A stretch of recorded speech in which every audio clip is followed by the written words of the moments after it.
Meski tarif 32% didiskon 10% selama 3 bulan, Amerika tetap menerapkan tarif proteksionis pada barang tekstil dan garmen sebesar 10 hingga 47%.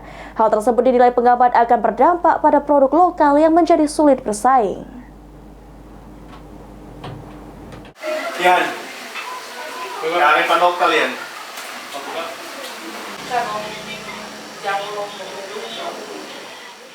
Meski tarif resiprokal 32% didiskon 10% selama 3 bulan, Amerika Serikat tetap menerapkan tarif proteksionis terhadap barang tekstil, garmen, dan alas kaki sebesar 10 hingga 37%. Dengan tambahan tarif 10%, sehingga total bea masuk produk Indonesia ke pasar Amerika menjadi 20 hingga 47% tergantung pada jenis produknya. Jumlah tersebut justru lebih tinggi dari tarif yang ditetapkan sebelumnya, yakni sebesar 32%. Hal tersebut dinilai pengamat ekonomi Muhammad Ihsan Hajri akan berdampak pada produk lokal lantaran membuat produk lokal lebih mahal sehingga sulit bersaing di pasar Amerika.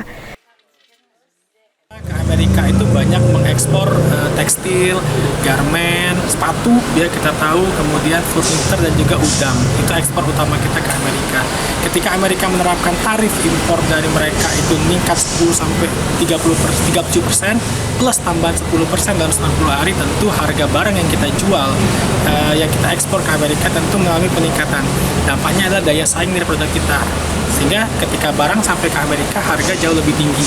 Sehingga dikhawatirkan barang tersebut tidak terserap di pasar Amerika, menyebabkan barang kita tidak laku di pasaran Amerika. Itu dampak utamanya. Sebagai daerah penghasil produk karet dan sawit, Sumatera Selatan juga akan berdampak pada persaingan barang mentah di pasar Amerika Serikat. Eki Saputra, PAL TV.